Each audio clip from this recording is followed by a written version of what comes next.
UGC Punjabi net की तैयारी कर रहे सारे विद्यार्थियों का अज की क्लास में स्वागत करती हाँ। जिवें कि आप सारे जानते हो कि असी पिछली क्लासिस दे विच यूजीसी नेट के सिलेबस के अकॉर्डिंगली क्लासिस कर रहे हाँ, सिलेबस नूं कंप्लीट करने की कोशिश कर रहे हाँ।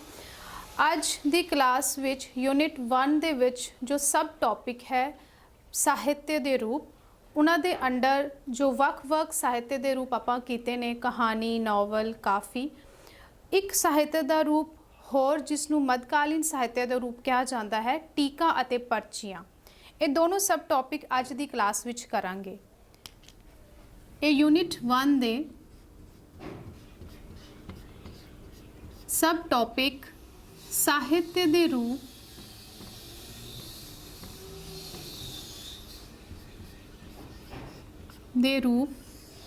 दे विच ने टीका अते पर्चियां। भावें ये दोनों टॉपिक बहुत छोटे ने पर सिलेबस का हिस्सा ने साडे लई करने जरूरी हैं। अज की क्लास उन्होंने विद्यार्थियों लिए भी इंपॉर्टेंट रहेगी जो MA पंजाबी कर रहे हैं, क्योंकि MA पंजाबी दे विच ये दोनों टॉपिक सबजैक्टिव पूछे जाते हैं। तो तुसी इन्हां दोनों टॉपिक्स नूं अज की क्लास तो बाद समझ के अपने विचों लिख सकते हो। टीका अते पर्चियां इन्हां दे विचों जो पंजाबी नैट दे विच जो क्वेश्चनस आते हैं वो भी बहुत घट आते हैं, पर सिलेबस का हिस्सा होने करके आपां इस उत्ते डिस्कस कर लेंदे हैं कि ये दोनों चीज़ां की ने, तो इन्हां दी इंपॉर्टेंस साहित्य के अंदर की है। पहले गल करांगे टीका। टीका की है?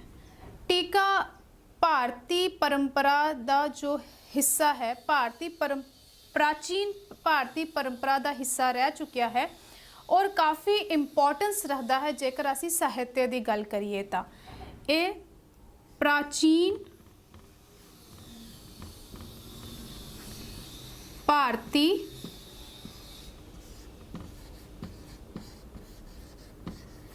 परंपरा का हिस्सा है।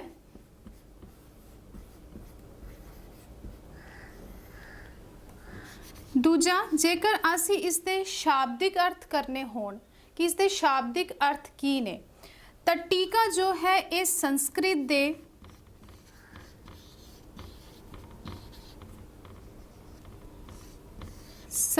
दे टीक धातु तो बनया है। ये याद रखना, कई बार ये क्वेश्चन पूछा जाता है। टीक धातु तो बनया है। हुण टीक का अर्थ की है?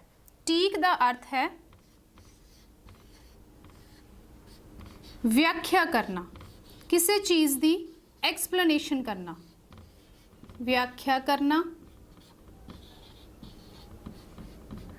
या आप कह सकते हाँ बयान करना। तुसी नाल नाल नोट डाउन भी कर सकते हो, क्योंकि ये काफ़ी इंपॉर्टेंट चीज़ां ने। अगर सबजैक्टिव आंदा तो तुसी उस दे विच ये चीज़ लिख सकते हो, बयान करना। ये तो इसके शाब्दिक अर्थ हो गए। अगर इस तो अलावा अगर असी महान कोश की, पंजाबी महान कोश की गल करिए जो भाई कान सिंह नाभा ने लिखा है, तो उसके अंदर वो टीका दे वख-वख अर्थ करते हैं। जिवें टीका आपां औरतां दा जो मत्थे दे वो गहना सजाउंदियां ने, उसनूं भी टीका कहा जाता है। तो महान कोश के अंदर जो इसके वख-वख अर्थ किए गए हैं वो आपां लिख लेंदे हाँ कि औरतां दे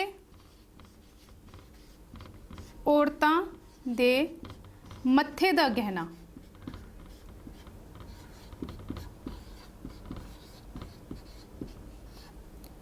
दूजा टीका जो है वो घर दे मुखिया नूं भी कहा जाता है, मुखिया। उसके बाद टीका आपां पंजाबी विच भी वैक्सीनेशन नूं भी कह देंदे हाँ।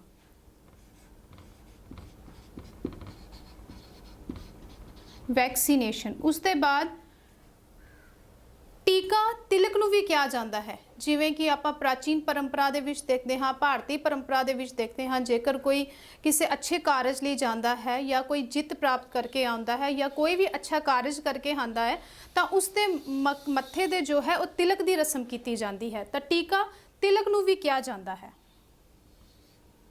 तिलक। ਇਹ ਵੱਖ-ਵੱਖ ਇਸ ਦੇ ਅਰਥ ਨੇ ਜੋ ਮਹਾਨ ਕੋਸ਼ ਦੇ ਅੰਦਰ ਕੀਤੇ ਗਏ ਨੇ। ਪੰਜਾਬੀ ਮਹਾਨ ਕੋਸ਼ ਜੋ ਭਾਈ ਕਾਹਨ ਸਿੰਘ ਨਾਭਾ ਜੀ ਨੇ ਲਿਖਿਆ, ਭਾਵੇਂ ਸਾਡਾ ਮਕਸਦ ਜੋ ਹੈ ਉਹ ਇਹਨਾਂ ਅਰਥਾਂ ਤੱਕ ਸੀਮਤ ਨਹੀਂ ਹੈ, ਆਪਾਂ ਇਸ ਚੀਜ਼ ਨੂੰ ਵੇਖਣਾ ਹੈ ਕਿਉਂਕਿ ਇਹ ਸਾਹਿत्य ਦਾ ਰੂਪ ਹੈ। ਤਾਂ ਇਸ ਦੇ ਲਈ ਜੋ ਢੁਕਦੀ ਹੈ ਚੀਜ਼ ਉਹ ਇਹ ਹੈ ਕਿ ਵਿਆਖਿਆ ਕਰਨਾ ਤੇ ਬਿਆਨ ਕਰਨਾ, ਕਿਸੇ ਚੀਜ਼ ਦੀ ਐਕਸਪਲੇਨੇਸ਼ਨ ਕਰਨਾ, ਕਿਸੇ ਚੀਜ਼ ਨੂੰ ਬਿਆਨ ਕਰਨਾ। ਹੁਣ ਜੇਕਰ ਅਗਰ ਇਸ ਦੀ ਪਰਿਭਾਸ਼ਾ ਨੂੰ ਵੇਖਿਆ ਜਾਵੇ, ਜੋ ਸਹੀ ਅਰਥਾਂ ਵਿੱਚ ਇਸ ਦੀ ਪਰਿਭਾਸ਼ਾ ਹੈ, ਤਾਂ ਇਸ ਦੀ ਪਰਿਭਾਸ਼ਾ ਕੀ ਰਹੇਗੀ? ਟੀਕ ਦਾ ਅਰਥ ਹੈ ਕਿਸੇ ਪਦ, ਵਾਕ, ਅਰਥ,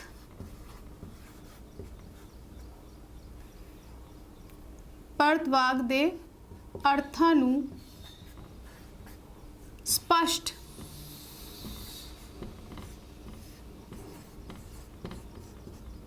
ਕਰਨ ਵਾਲਾ ਵਾਕ, ਪਦ ਜਾਂ ਗ੍ਰੰਥ। ਇਹ ਇਸ ਦੀ ਪਰਿਭਾਸ਼ਾ ਹੈ। ਇਸ ਦੀ ਪਰਿਭਾਸ਼ਾ ਤੋਂ ਆਪਾਂ ਕੀ ਸਮਝਦੇ ਹਾਂ? ਕੋਈ ਵੀ ਪਦ, ਕੋਈ ਵੀ ਵਾਕ ਜੋ ਹੈ, ਜੋ ਕਿਸੇ ਪਦ ਨੂੰ ਜਾਂ ਕਿਸੇ ਵਾਕ ਨੂੰ ਉਸ ਦੀ ਡੂੰਘਾਈ ਵਿੱਚ ਜਾ ਕੇ ਸਪਸ਼ਟ ਕਰਦਾ ਹੈ, ਉਸ ਨੂੰ ਟੀਕ ਕਿਹਾ ਜਾਂਦਾ ਹੈ। ਮਿਸਾਲ ਦੇ ਤੌਰ ਤੇ ਇਸ ਪਰਿਭਾਸ਼ਾ ਨੂੰ ਸਮਝਣ ਲਈ ਆਪਾਂ ਇੱਕ ਐਗਜ਼ਾਮਪਲ ਲੈਂਦੇ ਹਾਂ ਗੁਰਬਾਣੀ ਤੋਂ। ਜਿਵੇਂ ਗੁਰਬਾਣੀ ਦਾ ਫਰਮਾਨ ਹੈ,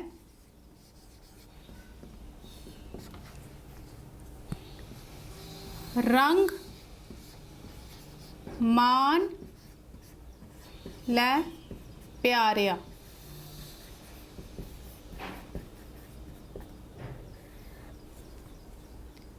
ਜਾ ਜੋਬਨ। ਤੁਸੀਂ ਇਹ ਫਰਮਾਨ ਲਿਖ ਵੀ ਸਕਦੇ ਹੋ, ਨਾਲ ਨਾਲ ਤੁਸੀਂ ਟੇਕ ਡਾਊਨ ਵੀ ਕਰੀ ਜਾਓ ਕਿ ਜੋ ਮੇਨ ਚੀਜ਼ਾਂ ਇਸ ਦੇ ਅੰਦਰ ਆ ਰਹੀਆਂ ਨੇ।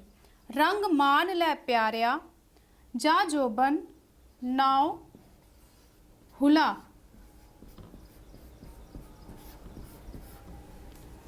ਦਿਨ ਥੋੜੇ ਥੱਕੇ ਭਇਆ ਪੁਰਾਣਾ ਚੋਲਾ।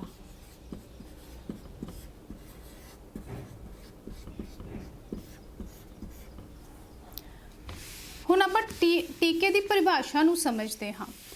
ਜੇਕਰ ਸਾਡੇ ਕੋਲ ਇਸ ਤਰ੍ਹਾਂ ਦਾ ਕੋਈ ਵੀ ਫਰਮਾਨ ਹੈ, ਜੇਕਰ ਜਿਤਨੇ ਵੀ ਗ੍ਰੰਥ ਲਿਖੇ ਜਾਂਦੇ ਨੇ ਜੋ ਕਿ ਕਾਵਿ ਰੂਪ ਵਿੱਚ ਲਿਖੇ ਜਾਣ ਜਾਂ ਕਵਿਤਾ ਵਿੱਚ ਲਿਖੇ ਜਾਂਦੇ ਨੇ, ਤਾਂ ਉਹਨਾਂ ਦੀ ਡੂੰਘਾਈ ਨੂੰ ਸਮਝਣਾ, ਉਹਨਾਂ ਦੇ ਅੰਦਰ ਕਵੀ ਦਾ ਜਾਂ ਲੇਖਕ ਦਾ ਜਾਂ ਉਸ ਦੇ ਅੰਦਰ ਜੋ ਕਵੀ ਕਹਿਣਾ ਕੀ ਚਾਹੁੰਦਾ ਹੈ, ਉਸ ਦੇ ਉਦੇਸ਼ ਕੀ ਹੈ। ਕਿਉਂਕਿ ਕਈ ਵਾਰ ਐਸੀ ਸ਼ਬਦਾਵਲੀ ਸਾਡੇ ਸਾਹਮਣੇ ਹੁੰਦੀ ਹੈ, ਸਾਡੇ ਅਰਥ ਵੱਖਰੇ ਹੁੰਦੇ ਨੇ। ਜੇਕਰ ਅਗਰ ਮੈਂ ਆਪਣੇ ਮਤ ਅਨੁਸਾਰ ਇਸ ਦੇ ਅਰਥ ਕਰਾਂ ਤਾਂ ਸ਼ਾਇਦ ਮੇਰੇ ਅਰਥ ਜੋ ਇਸ ਦਾ ਮੇਨ ਉਦੇਸ਼ ਹੈ ਉਸ ਤੋਂ ਵੱਖਰੇ ਹੋਣ, ਕਿਉਂਕਿ ਆਪਾਂ ਜੋ ਪੜ੍ਹਦੇ ਹਾਂ ਉਸ ਦੇ ਰਿਲੇਟਿਡ ਹੀ ਉਸ ਦੇ ਅਰਥ ਕਰ ਲੈਂਦੇ ਹਾਂ। ਜਿਵੇਂ ਰੰਗ ਮਾਨ ਲੈ ਪਿਆਰੇ, ਜਾ ਜੋਬਨ ਨਾਉ ਹੁਲਾ, ਦਿਨ ਥੋੜੇ ਥੱਕੇ ਭਇਆ ਪੁਰਾਣਾ ਚੋਲਾ।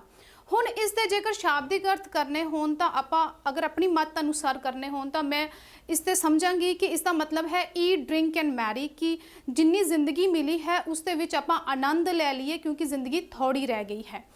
ਪਰ ਜਦ ਇਸ ਦੀ ਡੂੰਘਾਈ ਵਿੱਚ ਜਾਂਦੇ ਹਾਂ, ਜਦ ਇਸ ਦੀ ਗਹਿਰਾਈ ਵਿੱਚ ਜਾਂਦੇ ਹਾਂ, ਸ਼ਬਦਾਂ ਦੀ ਗਹਿਰਾਈ ਵਿੱਚ ਜਾਂਦੇ ਹਾਂ, ਕਵੀ ਦਾ ਉਦੇਸ਼ ਕੀ ਹੈ, ਕਿਉਂਕਿ ਕਈ ਵਾਰ ਲਿਖੀ ਹੋਈ ਸ਼ਬਦਾਵਲੀ ਦਾ ਉਹ ਅਰਥ ਨਹੀਂ ਹੁੰਦੇ ਜੋ ਆਪਾਂ ਕਰਦੇ ਹਾਂ, ਬਲਕਿ ਉਸ ਦੀ ਡੂੰਘਾਈ ਹੋਰ ਹੀ ਕੁਝ ਹੁੰਦੀ ਹੈ।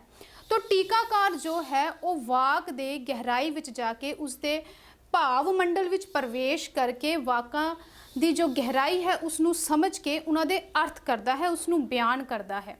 ਹੁਣ ਜਿਵੇਂ ਅਸੀਂ ਗੁਰੂ ਗ੍ਰੰਥ ਸਾਹਿਬ ਜੀ ਦੀ ਗੱਲ ਕਰਦੇ ਹਾਂ ਤਾਂ ਗੁਰੂ ਗ੍ਰੰਥ ਸਾਹਿਬ ਜੀ ਦਾ ਜੋ ਟੀਕਾ ਹੈ ਉਹ ਪ੍ਰੋਫੈਸਰ ਸਾਹਿਬ ਸਿੰਘ ਜੀ ਨੇ ਕੀਤਾ। ਪ੍ਰੋਫੈਸਰ, ਇਹ ਕੁਐਸਚਨ ਵੀ ਆ ਸਕਦਾ ਹੈ, ਪ੍ਰੋਫੈਸਰ ਸਾਹਿਬ ਸਿੰਘ ਜੀ ਇਹਨਾਂ ਨੇ ਗੁਰੂ ਗ੍ਰੰਥ ਸਾਹਿਬ ਜੀ ਦਾ ਟੀਕਾ ਕੀਤਾ। ਭਾਵ ਕਿ ਗੁਰੂ ਗ੍ਰੰਥ ਸਾਹਿਬ ਜੀ ਦੀ ਗਹਿਰਾਈ ਵਿੱਚ ਜਾ ਕੇ ਬਾਣੀ ਦੀ ਡੂੰਘਾਈ ਵਿੱਚ ਜਾ ਕੇ ਕਿ ਗੁਰੂ ਸਾਹਿਬ ਕੀ ਉਦੇਸ਼ ਦੇ ਰਹੇ ਨੇ, ਕੀ ਉਹਨਾਂ ਨੇ ਉਸ ਦੇ ਅੰਦਰ ਮਨੁੱਖਤਾ ਲਈ ਪਰੋਸਿਆ ਹੈ, ਉਸ ਨੂੰ ਬਿਆਨ ਕਰਕੇ ਉਹਨਾਂ ਨੇ ਸਾਡੇ ਸਾਹਮਣੇ ਰੱਖਿਆ ਤੇ ਗੁਰੂ ਗ੍ਰੰਥ ਸਾਹਿਬ ਜੀ ਦੇ ਟੀਕੇ ਦੇ ਰੂਪ ਵਿੱਚ। ਹੁਣ ਇਸ ਦੇ ਅਰਥ ਕੀ ਨੇ? ਜੇਕਰ ਇਸ ਦੀ ਗਹਿਰਾਈ ਨੂੰ ਵੇਖੀਏ ਤਾਂ ਗੁਰੂ ਸਾਹਿਬ ਇੱਥੇ ਕਹਿ ਰਹੇ ਨੇ ਕਿ ਇਹ ਜਿਹੜੀ ਜ਼ਿੰਦਗੀ ਹੈ ਬੜੇ ਥੋੜੇ ਦਿਨਾਂ ਦੀ ਹੈ, ਜਿਹੜੀ ਹੁਣੇ ਸਾਨੂੰ ਜਵਾਨੀ ਚੜੀ ਹੈ, ਜੋ ਆਪਾਂ ਜਵਾਨੀ ਜੀ ਰਹੇ ਹਾਂ, ਉਸ ਦੇ ਅੰਦਰ ਜੇਕਰ ਅਸੀਂ ਨਾਮ ਜਪ ਲੈਂਦੇ ਹਾਂ, ਪਰਮਾਤਮਾ ਦੇ ਬੰਦਗੀ ਕਰਦੇ ਹਾਂ, ਤਾਂ ਸਾਡਾ ਜੋ ਜੀਵਨ ਹੈ ਉਹ ਸਫਲ ਹੋ ਜਾਂਦਾ ਹੈ, ਸਾਨੂੰ ਆਤਮਿਕ ਆਨੰਦ ਮਿਲਦਾ ਹੈ। ਔਰ ਸਾਡੇ ਜੀਵਨ ਦਾ ਮਕਸਦ ਵੀ ਇਹੀ ਹੈ ਕਿ ਅਸੀਂ ਜੀਵਨ ਅੰਦਰ ਆ ਕੇ ਆਤਮਿਕ ਆਨੰਦ ਲੈਣਾ ਹੈ ਜੋ ਸਾਨੂੰ ਪਰਮਾਤਮਾ ਤੋਂ ਮਿਲਣਾ ਹੈ। ਦਿਨ ਥੋੜੇ ਥੱਕੇ ਭਿਆ ਪੁਰਾਣਾ ਚੋਲਾ। ਫਿਰ ਜਦ ਇਸ ਜਵਾਨੀ ਨੇ ਢਲ ਜਾਣਾ ਹੈ, ਬੁਢੇਪਾ ਆ ਜਾਣਾ ਹੈ ਤੇ ਉਸ ਤੋਂ ਬਾਅਦ ਮੌਤ ਨੇ ਆ ਜਾਣਾ ਹੈ। ਤੇ ਗੁਰੂ ਸਾਹਿਬ ਇੱਥੇ ਕਹਿ ਰਹੇ ਨੇ ਕਿ ਇਹ ਜਿਹੜਾ ਸਾਡਾ ਚੋਲਾ ਹੈ, ਭਾਵ ਜਿਹੜਾ ਸਾਡਾ ਸਰੀਰ ਹੈ, ਹੁਣ ਇੱਥੇ ਚੋਲੇ ਦੇ ਅਰਥ ਕੱਪੜਾ ਨਹੀਂ ਹੈ ਜੋ ਆਪਾਂ ਕੱਪੜੇ ਪਹਿਨਦੇ ਹਾਂ। ਚੋਲੇ ਦਾ ਕੀ ਮਤਲਬ, ਜੋ ਸਾਡਾ ਸਰੀਰ ਹੈ ਇਹ ਦਿਨ ਪ੍ਰਤੀ ਦਿਨ ਜੋ ਹੈ ਉਹ ਢਲਦਾ ਜਾ ਰਿਹਾ ਹੈ। ਤੇ ਪ੍ਰੋਫੈਸਰ ਸਾਹਿਬ ਸਿੰਘ ਜੀ ਨੇ ਇਸ ਦੀ ਗਹਿਰਾਈ ਨੂੰ ਸਮਝਿਆ ਤੇ ਇਸ ਦੀ ਵਿਆਖਿਆ ਕੀਤੀ। ਇਸੇ ਤਰ੍ਹਾਂ ਅਗਰ ਅਸੀਂ ਗੁਰੂ ਗ੍ਰੰਥ ਸਾਹਿਬ ਜੀ ਦੀ ਐਗਜ਼ਾਮਪਲ ਤੋਂ ਇਲਾਵਾ ਹੋਰ ਐਗਜ਼ਾਮਪਲਾਂ ਲਈਏ ਤਾਂ ਬਹੁਤ ਸਾਰੇ ਕਵੀ ਐਸੇ ਨੇ ਜੋ ਬਹੁਤ ਠੇਠ ਸ਼ਬਦਾਵਲੀ ਯੂਜ਼ ਕਰਦੇ ਨੇ, ਜਿਨ੍ਹਾਂ ਦੀ ਆਪਾਂ ਨੂੰ ਸਮਝ ਵੀ ਨਹੀਂ ਹੁੰਦੀ। ਤਾਂ ਉਸ ਦੀ ਗਹਿਰਾਈ ਨੂੰ ਸਮਝ ਕੇ, ਉਸ ਕਵੀ ਦੇ ਉਦੇਸ਼ ਨੂੰ ਜਾਣ ਕੇ ਜੋ ਟੀਕਾਕਾਰ ਨੇ ਉਸ ਦੀ ਵਿਆਖਿਆ ਕਰਦੇ ਨੇ। ਭਾਵ ਕਿ ਕੋਈ ਵੀ ਪਦ ਜਾਂ ਕੋਈ ਵੀ ਵਾਕ ਜੋ ਕਿਸੇ ਪਦ ਜਾਂ ਵਾਕ ਦੀ ਗਹਿਰਾਈ ਵਿੱਚ ਜਾ ਕੇ ਉਸ ਦੇ ਭਾਵ ਮੰਡਲ ਵਿੱਚ ਜਾ ਕੇ ਉਸ ਦੀ ਵਿਆਖਿਆ ਕਰੇ, ਉਸ ਨੂੰ ਟੀਕਾ ਕਹਿੰਦੇ ਨੇ। ਭਾਵ ਜੇਕਰ ਅਸੀਂ ਇਸ ਦੀ ਇੱਕ ਹੋਰ ਪਰਿਭਾਸ਼ਾ ਦੇਣੀ ਹੋਵੇ ਤਾਂ ਆਪਾਂ ਕਹਿ ਸਕਦੇ ਹਾਂ ਕਿ ਟੀਕੇ ਦਾ ਮੂਲ ਮਹੱਤਵ ਜੋ ਹੈ, ਟੀਕੇ ਦਾ ਮੂਲ ਮਹੱਤਵ ਮਤਲਬ ਜੋ ਇਸ ਦੀ ਮੇਨ ਇੰਪੋਰਟੈਂਸ ਹੈ, ਮਹੱਤਵ ਕੀ ਹੈ ਕਿ ਇਹ ਕਿਸੇ ਵੀ ਰਚਨਾ ਦੇ ਭਾਵ ਮੰਡਲ ਵਿੱਚ ਕਿ ਉੱਥੇ ਕਹਿਣਾ ਕੀ ਚਾਹ ਰਿਹਾ ਹੈ, ਜੋ ਵੀ ਲੇਖਕ ਹੈ, ਜੋ ਵੀ ਕਵੀ ਹੈ, ਉਹ ਕਹਿਣਾ ਕੀ ਚਾਹ ਰਿਹਾ ਹੈ, ਰਚਨਾ ਦੇ ਭਾਵ ਮੰਡਲ ਵਿੱਚ ਪ੍ਰਵੇਸ਼ ਕਰਕੇ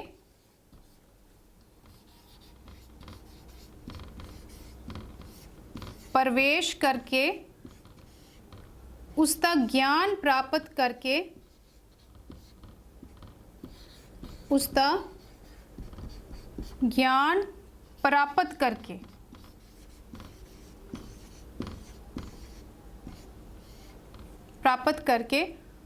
ਉਸ ਨੂੰ ਬਿਆਨ ਕਰਦਾ ਹੈ।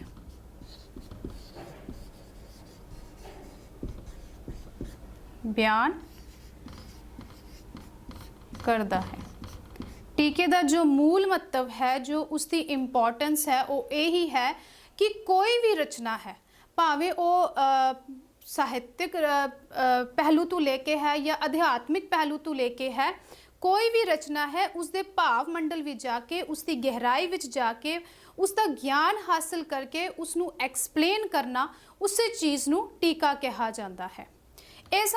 ਇਹ ਸੀ ਜੋ ਕਿ ਟੀਕੇ ਦੇ ਰਿਲੇਟਿਡ ਕੀ ਇੰਪੋਰਟੈਂਟ ਚੀਜ਼ਾਂ ਨੇ, ਉਸ ਦੇ ਸ਼ਾਬਦਿਕ ਅਰਥ ਕੀ ਨੇ ਤੇ ਟੀਕੇ ਦੇ ਜੋ ਮੇਨ ਇੰਪੋਰਟੈਂਸ ਹੈ ਉਹ ਕੀ ਹੈ, ਔਰ ਟੀਕੇ ਦੀ ਪਰਿਭਾਸ਼ਾ ਕੀ ਹੈ। ਟੀਕੇ ਦੇ ਰਿਲੇਟਿਡ ਇਤਨਾ ਹੀ ਕਨਸੈਪਟ ਹੈ, ਭਾਵੇਂ ਬਹੁਤ ਛੋਟਾ ਟੌਪਿਕ ਹੈ, ਪਰ ਕਈ ਵਾਰ ਨੈਟ ਦੇ ਅੰਦਰ ਇਸ ਤੋਂ ਕੁਝ ਇੰਪੋਰਟੈਂਟ ਕੁਐਸਚਨ ਪੁੱਛੇ ਜਾਂਦੇ ਨੇ, ਜਿਵੇਂ ਕਿ ਗੁਰੂ ਗ੍ਰੰਥ ਸਾਹਿਬ ਜੀ ਦਾ ਟੀਕਾ ਕਿਸ ਨੇ ਕੀਤਾ, ਜਾਂ ਟੀਕੇ ਦੀ ਪਰਿਭਾਸ਼ਾ ਵੀ ਕਈ ਵਾਰ ਦਿੱਤੀ ਜਾਂਦੀ ਹੈ, ਔਰ ਰੀਜ਼ਨਿੰਗ ਕੁਐਸਚਨ ਦੇ ਵਿੱਚ ਪੁੱਛਿਆ ਜਾਂਦਾ ਹੈ ਕਿ ਇਹ ਪਰਿਭਾਸ਼ਾ ਠੀਕ ਹੈ ਜਾਂ ਗਲਤ ਹੈ, ਜਾਂ ਫਿਰ ਆਪਾਂ ਕਹਿ ਲਈਏ ਕਿ ਟੀਕੇ ਦੇ ਸ਼ਾਬਦਿਕ ਅਰਥ ਵੀ ਕਈ ਵਾਰ ਪੁੱਛੇ ਜਾਂਦੇ ਨੇ। ਤੁਸੀਂ ਟੇਕ ਡਾਊਨ ਕਰ ਸਕਦੇ ਹੋ ਜੋ ਮੇਨ ਚੀਜ਼ਾਂ ਇਸ ਦੇ ਵਿੱਚ ਨੇ। ਇਹ ਐਗਜ਼ਾਮਪਲ ਵੀ ਦੇ ਸਕਦੇ ਹੋ, ਜਿਨ੍ਹਾਂ ਨੇ ਸਬਜੈਕਟਿਵ ਲਿਖਣਾ ਹੈ ਉਸ ਦੇ ਵਿੱਚ ਇਹ ਐਗਜ਼ਾਮਪਲ ਦੇ ਕੇ ਤੁਸੀਂ ਇਸ ਦੀ ਥੱਲੇ ਐਕਸਪਲੇਨੇਸ਼ਨ ਵੀ ਦੇ ਸਕਦੇ ਹੋ। ਹੁਣ ਅਗਲਾ ਟੌਪਿਕ ਆਪਾਂ ਕਰਾਂਗੇ ਪਰਚੀਆਂ। ਇਹ ਵੀ ਬਹੁਤ ਛੋਟਾ ਟੌਪਿਕ ਹੈ ਪਰ ਇੰਪੋਰਟੈਂਟ ਹੈ।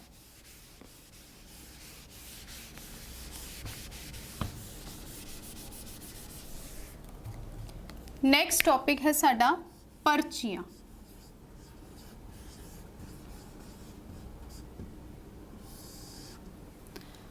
ਪਰਚੀਆਂ ਕੀ ਹੈ? ਪਰਚੀਆਂ ਦਾ ਮਤਲਬ अगर इसके शाब्दिक अर्थ करने होन तो पर्ची का की मतलब है? पर्ची का मतलब है परिचय। परिचय परिचय आपां सारे जानते हाँ। परिचय का मतलब की है? इंट्रोडक्शन। इंग्लिश विच असीं इसनूं इंट्रोडक्शन कह देवांगे।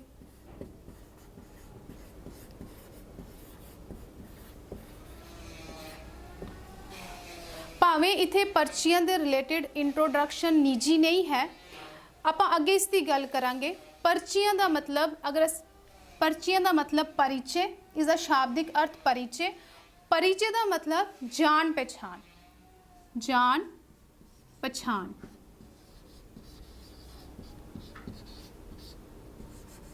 जान पहचान। हुण इत्थे इंपॉर्टेंट गल की है, जिवें असी जीवनियां पढ़ी, जीवनी पढ़ते हाँ, ये भी एक साहित्य का रूप है। जीवनी, स्वै जीवनी, ये भी साहित्य का रूप है। हुण इन्हां दे अंदर की है? इन्हां दे अंदर जिस भी लेखक नूं या जिस भी कवि दे बारे या किसी भी परसनैलिटी के बारे आपां गल करते हाँ, तो उसके निजी जीवन बारे गल करते हाँ कि उसने अपने जीवन के अंदर की कीता है। भावें उसके उद्देश्य भी कई बार इस दे विच दसे जाते हैं कि की मॉरल वैल्यूज़ उस बंदे ने दित्तियां, समाज के प्रति उसका नज़रिया कैसा रहा। पर जब असी पर्चियां की गल करते हाँ, पर्चियां का मतलब भी जान पहचान ही है। पर पर्चियां का असल मकसद की है? पर्चियां का मतलब है किसी महापुरुष के, किसी महापुरुष दे उद्देश्यां बारे जानकारी।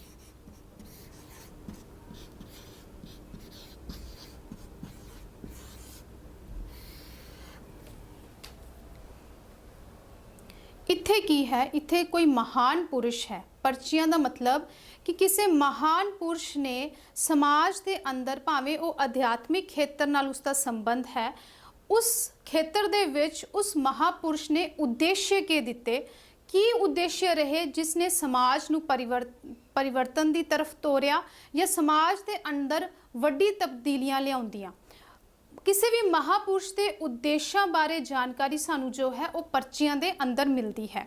इत्थे उस महापुरुष के निजी जीवन बारे नहीं दस्या जाता कि उसका निजी जीवन किस तरह का रहा, बल्कि इत्थे दस्या जाता है कि उसके उद्देश्य की रहे, उसने समाज नूं की दिता, उसकी अध्यात्मिक जीवन किस तरह का रहा।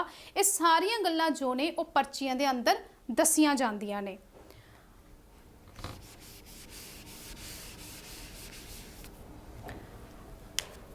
बहुत सारिया एग्जाम्पल, बहुत सारे स्रोत साडे कोल ऐसे ने जो पर्ची रूप दे विच मिलते हैं। उन्हां स्रोतां बारे जानते हाँ, जिवें कि भगत कबीर जी दीयां पर्चियां हन।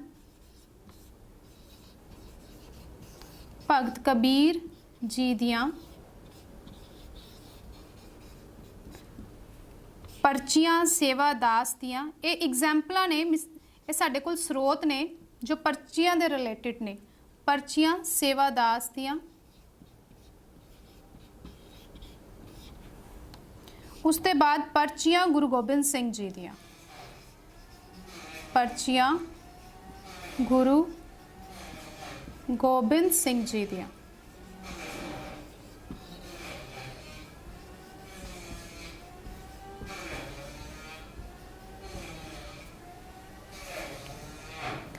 पर्चियां भाई कन्हैया जी दियां।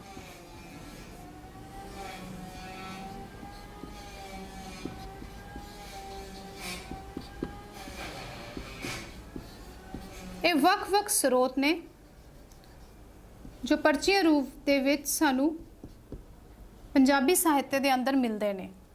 इन्हां दे विच ये जो तीन ने ये श्रेष्ठ पुस्तकां ने।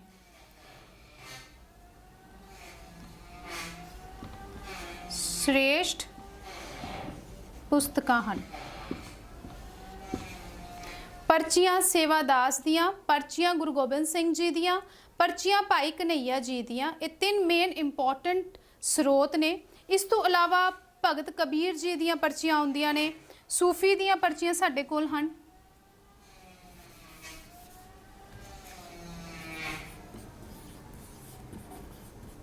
सूफी दियां पर्चियां,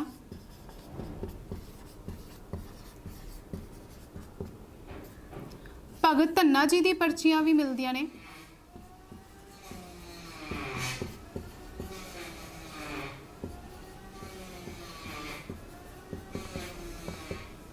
ਇਹ ਕੁਝ ਐਗਜ਼ਾਮਪਲਾਂ ਨੇ, ਇਹ ਕੁਝ ਸਰੋਤ ਨੇ ਜੋ ਸਾਨੂੰ ਪਰਚੀਆਂ ਰੂਪ ਦੇ ਵਿੱਚ ਮਿਲਦੇ ਨੇ। ਇਹ ਦੋਨੋਂ ਟੌਪਿਕ ਬਹੁਤ ਛੋਟੇ ਟੌਪਿਕ ਨੇ, ਪਰ ਕਈ ਵਾਰ ਇਹਨਾਂ ਦੇ ਵਿੱਚੋਂ ਕੁਐਸਚਨ ਪੁੱਛੇ ਜਾਂਦੇ ਨੇ। ਆਪ ਜੀ ਜੋ ਵੀ ਇੱਥੇ ਦੱਸਿਆ ਗਿਆ ਹੈ ਇਹਨਾਂ ਚੀਜ਼ਾਂ ਨੂੰ ਟੇਕ ਡਾਊਨ ਕਰ ਲੈਣਾ, ਤਾਂ ਕਿ ਕੋਈ ਵੀ ਕੁਐਸਚਨ ਆਏ ਤਾਂ ਉਸ ਦੇ ਵਿੱਚ ਆਪਾਂ ਨੂੰ ਕਨਫਿਊਜ਼ਨ ਨਾ ਰਹੇ।